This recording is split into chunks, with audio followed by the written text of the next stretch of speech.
Yes, and me, because I love money, of course. Towards the end, I couldn't pay my rent, and my landlord had to take my equipment. I think let me get a Range Rover first.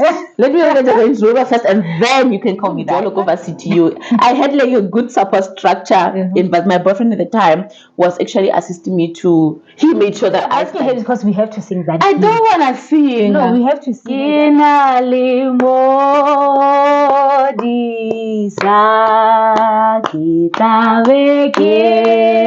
She is a woman of strength, a rare soul, an essence of beauty.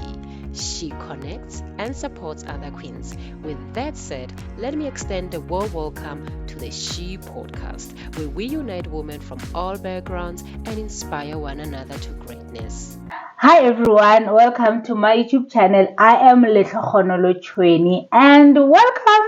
I know it has been a minute, well it has been like a long time that I had a sit down. Those that are returning here, surely this is all new, but from today on this channel we're still going to be talking money, side hustling and a lot other things. Just that we are going to be having different guests, and we're going to talk about all the social issues that affect us as people in our country and as the nation. So today we have our dear friend here. I call her Queen of Side Hustling. She is Queen of Side Hustling. When we talk side hustling or making money, that's her field of expertise. You wanna disagree? No. It sounds like an exaggeration. I think I'm still on my way there. Yes, I think I'm still on my way there. But I receive. But one thing for sure is I know that I'm telling the truth. And you all will be, judges. Yes, they'll be the judges. Yes. So tell me here, Nem. Like I said, I invited you because you are the queen of side hustle, even though you don't want that. And you are a person who works with money. You are a financial person.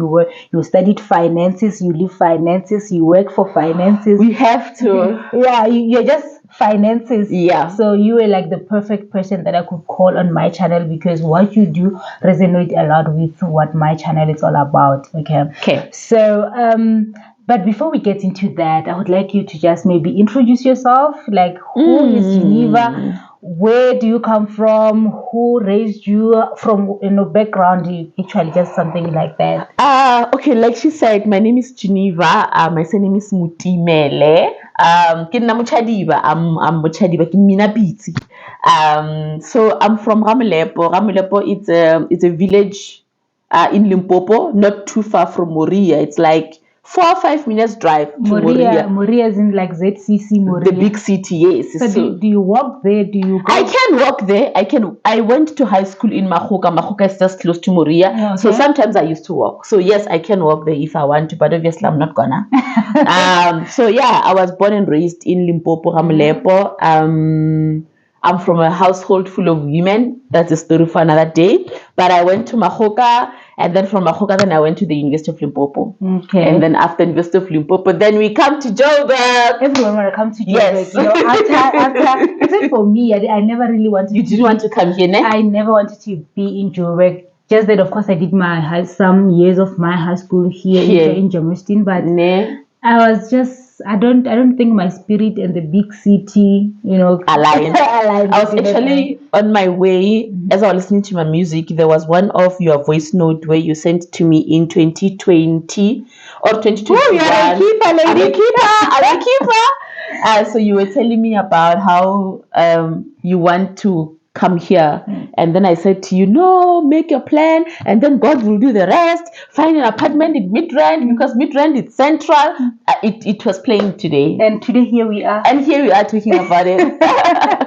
So tell me, I think I met you in 2010, and when I met you, what fascinated me is you were a student. I was doing my first year and you were a student, but you had a job. Yeah.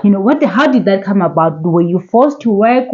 How did you just find yourself as a student and going out to find a job? I think, honestly, I always hear people saying, well, from an early age, and then I just never understand that. But honestly, from an early age, I loved to work. I love to sell. I've always loved to work. I couldn't wait to get myself to actually go to work. And there was this senior in varsity. She was working at Wimpy in Savannah, yes. And I would normally chill with her, and then we will talk. And then she actually advised, or you can actually get a job while you are still a student. Yes, and me, because I love money, of course. And then that's when I started to get my CV out there. And then my first job, I worked at a company called the Magic Company. You know those fun place for kids, they play with toys. We had that at Savannah Mall. But then eventually they moved, they went to Miropa Casino. Then I was working there, yes. So I used to work, I think it was 2008, 2007, I think, I can't remember, but I was working there Friday evening, Saturday and Sunday, and then during school holidays I will work every day until schools opened. Wow. So that's how I got to work, and from there I was unstoppable. I kept on going. I remember you stuck in my head. I think that was the first time that I saw you until I came to see you years later. Yes. But I was like, wow. Like, how do you do this? Of course, I never went and found a job myself, but you always stuck in my head, you know. I was like, wow, it's so cool, you know, because you don't wait to be given money like the rest of us. I hope if there's a student who's watching here, it's always nice to go find a job, and you can actually, it's actually doable. Doable. And didn't that maybe affect your studies in any way? Like, because I'm just thinking like, I'm here to study, and I don't want anything else. You know, money promises for the family, not me. So not you. No, it didn't. Actually, it didn't. I had, you know, Mjolo Varsity. I had like a good support structure, but my boyfriend at the time was actually assisting me he made sure that I studied. I would go work over the weekend, then Monday to Thursday, he would make sure that after classes, then we go study. So it actually, I had support system. I had a support system, but otherwise, I don't think that it will, because at the end of the day, you have to understand all the money that you're earning when you're still a student. It's not the same money that you're gonna want 5 years. You understand? So your priorities need to be straight. You still need to understand your university, you went to collect a degree, and then the other things are just the side things that you do. Yes, priorities, you need to prioritize. Okay, all right. No, I get it. And then, because like I said, I already told you that you're a queen of side hustling. So basically we need to get to that. Okay, you have your 9 to 5, you know. Correct. And I know you do a whole lot of other side hustles. Yes. But I'm just more interested to know I know you worked at Miropa, but I want to know what was your first side hustle? You know, what was your first business? When did you study it, and what inspired you to do it? Particular? Yes. The first one, I wouldn't really say it was the first one. It was just faking it until I made it. I didn't even know what I was doing. So I don't even think that I should mention it. No, we want to do it. Like, what's that? Okay. Because we want to fake it as well until we make it. So, where I come from there is a place, or something. So they're using those chainsaw machines. So my uncle met this other man who's working there. That man wanted like a business plan to apply for a loan so that he can buy equipment. And then because my uncle knows that I'm studying accounting, he just thought that I can do whatever, you know. So he introduced me to that guy, and that guy wanted a business proposal, a business plan for me to draft. And then in that business plan, you've got like financial financial forecast that needs to be included in the business plan. So they wanted me to do that. I don't know what I was doing, but that was actually my very first side hustle, because I said yes to the job, and then they paid me like 150 or 350, I can't remember. But at the time, it was a lot of money. Is it not a lot of work, or you just didn't know how to price, or it was just because I didn't know how to price, number one, and obviously when I was giving that price, I didn't want to overprice because I wanted to keep the client. It was that thing, if I can just get just a little bit, you understand? Yeah. So I did like journals. Honestly, I don't know what I was doing. But I did it, and he was paying me like on a monthly basis, 150 or 350. Wow, that was the first side hustle that I can say, I've started when I was like an amateur or immature. What is it? Amateur, immature. English. That one, yes. Nice. So that was the first thing that I did, and then I was still in varsity. Okay. You were also still. I was still in varsity, correct? Yes. And then after I got my first real job. And my boss was a CA at the time. So I would look what she's doing. and then I would just advertise on my own. And then I got my very first client. The lady was driving metro buses. She said to me that she wants to register a company. I said, okay, let me just do it, not take it to the company that I was working for. And then I did it. It was a success, and I started there. Oh, so after university, you find a job. A real job. A real job that you can fit. So once now you have that experience, you now go back to advertising, starting your side hustle. Of the things that I was doing at my real job. So instead of me taking the clients to my real job, I was actually doing the work myself and then getting paid. Were you not scared that if they find out? I was, but now I was working for a white person, and chances of her knowing the black people that I do work with on the side were very slim. So I was worried, but not to that extent. Okay, so that didn't stop me. It makes sense. Yes. But I think it's also the determination that you have that you know this is what I want to do. Yes. And nothing's going to stop me. Yes. I don't think whatever it is that you're doing, of course, maybe you get into trouble, maybe get a warning or get fired, but it was not a criminal activity. No, it wasn't. Correct. It wasn't going to get me to jail or anything like that. Yes, but if you're determined to do something and you put your mind and soul onto it, you can actually get far. You'll do whatever it takes to make sure that it becomes a success. Okay, I'm curious, like very much curious. How many side hustles do you have? Okay, first let me ask this. Do you still have your 9-to-5 job? Of course, I still have my 9-to-5, yes. And how many side hustles are you doing? I don't know. Let me count them. Let me count them. Okay, I have my accounting firm. That's what I'm doing, like company registration, anything business related, accounting, tax, payroll. That's what I'm doing. Please don't be tax non-compliant. Yes. Did I say the right thing? Yes, non-compliant. So please, all your tax, all financial, what she's the lady. Yes. Okay, so that's the first side hustle that I'm doing. And then the second one, I opened a spa. Although it's not operational now, I'm still working on certain things. It was operating, it was running, and then something happened, and then I stopped, and then you know how business is. So now I'm going back to it again. So that's that. And then I've got my dropshipping company. Yes, I'm doing that, selling stuff online, but I'm selling overseas. I don't sell in South Africa for now. And then I've got the dildo company. I call it a pleasure resort. The bedroom toys. The bedroom business. Yes, couples toys or individual sex toys. Yes. So that's what I'm selling as well. So that's the fourth one. The fifth one, I'm selling snacks. On my desk, I've got like a little thingy there where I sell. So far, that's that. This is apart from the other things that I've got in my head. How many? It's 5. It's 5. Plus your...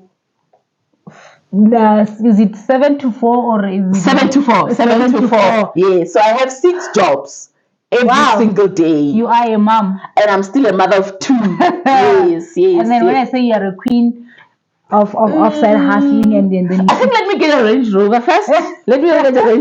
And then you can call me that. But wow, lady, that's inspiration. And you know, one could also ask that, you know, okay, we also want to do side hustling. I don't know where to start. I don't even have money to finance all those things. Yeah. Like, how did you get the capital, or what can you say to that kind of a person who's like, yo, Geneva, I want to be like you. I want to do. I've got ideas, but I'm just not implementing them. I do not have time. I do not have money. What advice or what could you say to them? I think the number one thing, Little Honolo, you need to want something. That's the only thing that can push you. If you really want something, it doesn't matter what, guys, whether you don't have the capital, and you can't say that you want to start a business, but you don't have the time. These two things, they don't go hand in hand. You cannot say you want to start a business and then you say that, but I don't have the time, I've got my 8 to 5, or I don't have the time, I've got my kids, I don't have the time, you cannot. These two things, they don't go hand in hand. When you want something, you have to be willing to do whatever it takes. If you want something and it needs capital, you'll save that money. Even if it means you're going to go from your personal capacity, go to the bank, ask for the personal loan, they give you like 5,000, you start a business. Even if you go to a Geneva or a Leclerc, say, I've got a business idea, I need 5,000 rand. Let's say it's in January, but I'll only be able to give you the money back in December. You get what I mean? You have to do whatever it takes. So sometimes you do, I think. Some people, for instance, like you say, I go ask money from someone. People cannot give you money, or maybe I'm unemployed. I just do, like as I am. I don't have any source of income. So how do I get to now start a business? So like, what? How can I, start from scratch? If it means that you're gonna have to, say for example, you're not working, right, and then but you are able to get 200 rand a month. Take that 200 rand, go buy stock, go stock Mazimba, the Chabisi sell, and from that money, the profits, then you save up the profit so that you can be able to start a business at a later stage. Sometimes you can't wake up and say that I want to start this kind of a business, and then the next thing you want to see everything happen, even though you don't have the income. Sometimes you have to save up. You have to save in order for you to be able to afford to buy the type of equipment or the type of stock that you want to sell. So saving up also if you are able to get like 100 rand every month from someone or 200 rand, save that money or use that money to buy sell Archer, to buy Mazimba, sell Mazimba. I see, you get what I mean, so that you can be able to save up. And I also always say to people that, it's not always all side hustles that require money. Correct. Sometimes, what you're really passionate about or what you know that could really make a lot of money requires money to start. Yes. But here's the thing, most people are lazy to do laundry. Most people are lazy to wash their cars. If you are staying in an area, you can just start washing people's cars. You can go ask people, can I clean for you per week? Maybe for 200 rand, whatever. So that you can save up. I always say, start with something that does not require money. Save up a little amount and do something that needs money but can give you more money. More money, yes. Like as a ladder, as you go, then that way you are able to can raise capital. Most of people find that they went to school, tutoring kids or something, babysitting weekend. I would love the weekend babysit. No, I don't want to babysit. No. I would pay for someone to just someone to come take care of it over weekend, of course, so that I can just sleep and do other things. Mostly sleep because we get too busy during the week. I mean, you have to, like, at the end of the day, you have to want something so bad in order for you to actually say, you're gonna do whatever it takes to get there. And then in terms of have you, because your side houses are a bit advanced in terms of like you've been doing them for some time, some of them. So how, like, have you ever lost any money? Like, what mistakes have you like really have you done that you would wish I should not have done, that I could have avoided this, or I know that with failure and mistakes we get experience. To learn, but sometimes you see like that was a bad move. I've lost money, a lot of money. At some point I was like on the way to being blacklisted, because obviously I took money. It was like 100,000 rand from the bank. Capita gave me a loan, and then I started a business, the spa. And then I bought all the equipment, I bought everything, and God, I didn't have any customers. Sure. Like for good 3 months, I didn't have anybody knocking on my door to say that I'm here to do a massage. Sure. I didn't have anybody. And I started to now take the money that I have saved from my salary to now start to pay the rent, to pay the employee that was employed there. So I did lose money. It was painful because towards the end I couldn't pay my rent, and my landlord had to take my equipment. I lost all my beds. I lost all my foot massages. I've lost my stock. I've lost my towels. I've lost my gowns. I've lost couple of things that I've lost, Sure. And I think the mistake that I made there was that I started the business kapelo. I wanted to prove to people, especially those that said, I can't do it. I wanted to prove to them, I can do this, I can do this. My location wasn't right.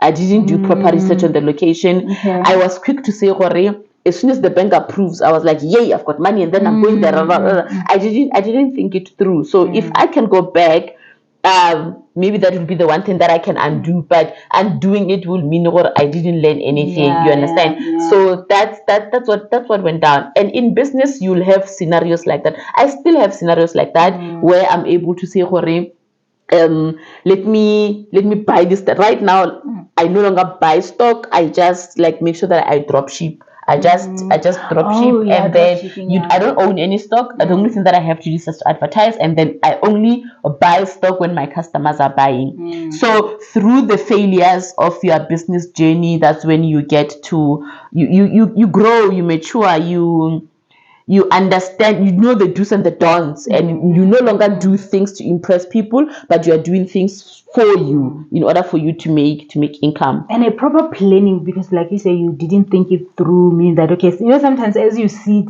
it makes sense in your head, like, no, I just do this, I do that, and then everything's going to, you know, but yeah, like, it's a lot of money. It's a lot of money. I had to pay for this. Happened in 2016. It happened in 2016, and I was only able to pay it off 2021, because at some point I was like, I'm not gonna pay this money.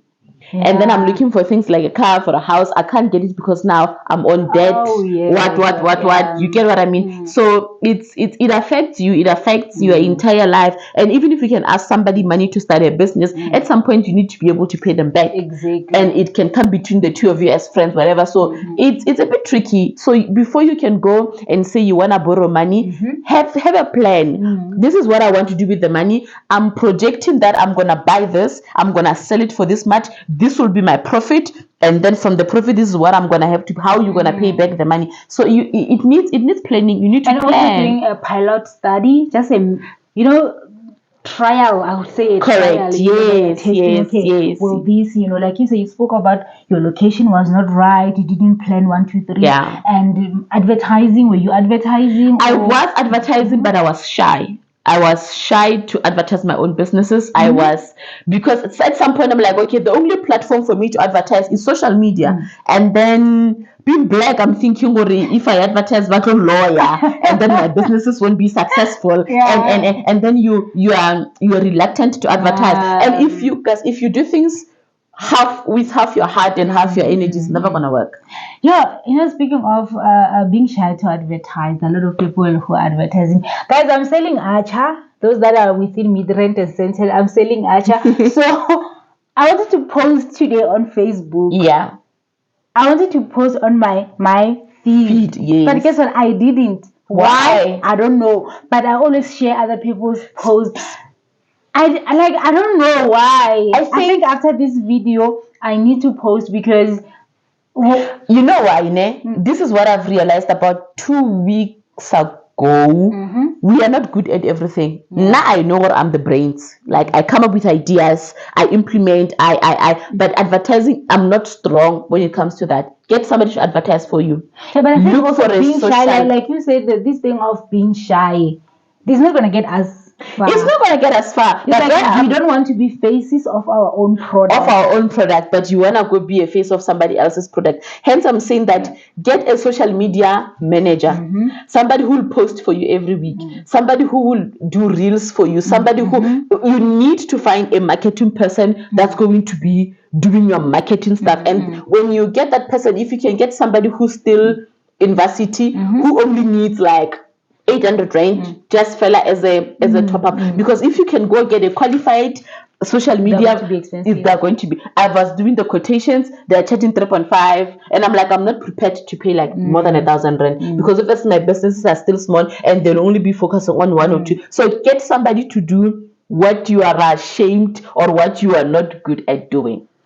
The equation needs to balance. You can't prepare your Archer and still advertise and still deliver and still be your brand. You can't be everything. So you need help. Yeah. Get help. If you've got a brother or your sister or whatever, get somebody to run certain parts of your company. We may be small businesses, but we are working to become bigger business. And the practice of bigger business traditions starts small. Yeah. I must tell you this. I know, I'm not sure if I've ever told you this, but you inspire me. You are one person who made me start getting more into side hustles, even though I do a lot of online side hustling. Yeah. But I know that you once said to me that sometimes, if you think you can do something and you've got money, go buy that equipment. Even if you come and not use it, someday you're going to use it. You're going to use it. A point whereby you want to use something. It's better when you just go to your garage and know that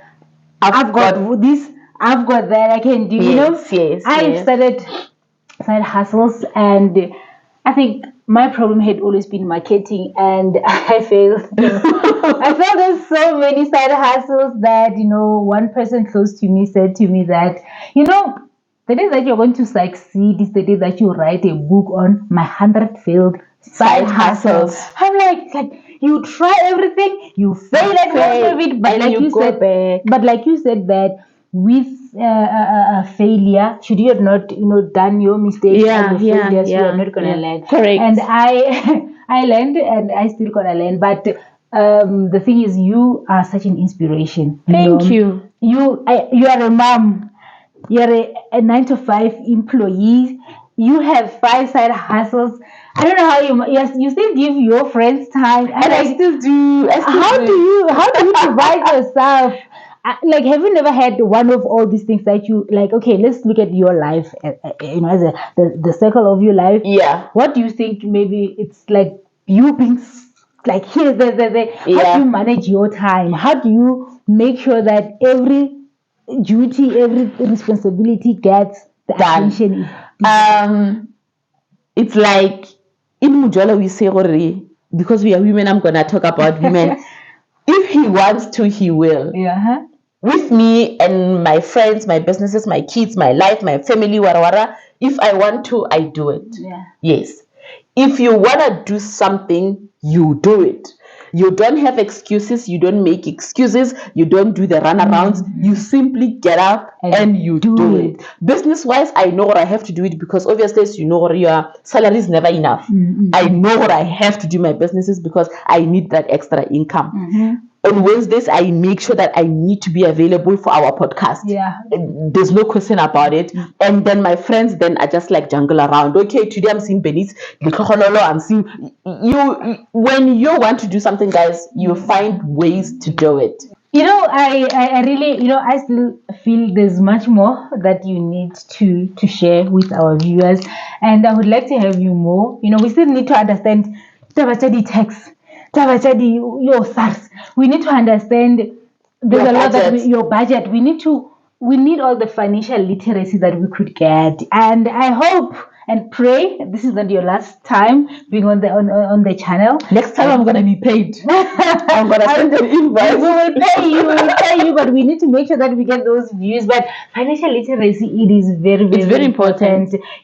Side hustling, people need to know how they can make money, especially looking at the rate of unemployment in our country. Things are getting bad and bad for people. Yeah. So we need to be innovative. We need to find ways on how we can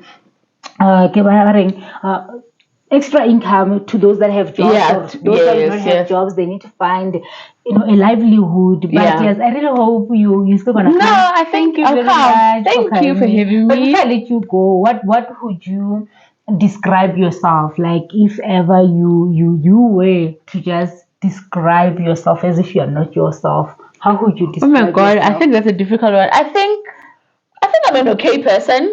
I think I'm lovely, man. I'm lovely. Easy to get to know. Easy to ask anything. Easy to connect. I think that's that. And you are. I think I am. You are a lovely person. Thank you very much for coming in. Thank you for having me. By the way, are you, in terms of spirituality, religion and stuff, where are you? Are you? I'm a Christian. Oh, the book. Yeah. What's your favorite hymn? Oh, Jehovah. I think it would be Kinali Modisa. And then which tune? Like, okay. The reason I'm asking her is because we have to sing that. I don't want to sing. No, we have to sing it. I'll sing it on your behalf. You'll enjoy it. Kinali Modisa Kitabe Ketoka Kiaipita Jehovah Modi Moyo Pila Hunki Sabo Dale. I love, Kinali Modisa, it says a lot. It says a lot. And It says a sometimes as lot. we walk through journeys of life, all we yes, just have is just the faith and hope that and we hope have. God by our in side. God. Yeah, it's Thank very you powerful. very much for Thank coming you. here. Thank you. Thank Goodbye, you. lovely audience. Thank you everyone for watching. Please do not forget to like, to subscribe, and to comment. Please do join in next time and do share the video. Thank you very much and bye bye. Bye. Thank you for joining us this week. Let's connect again next week for yet another fruitful conversation.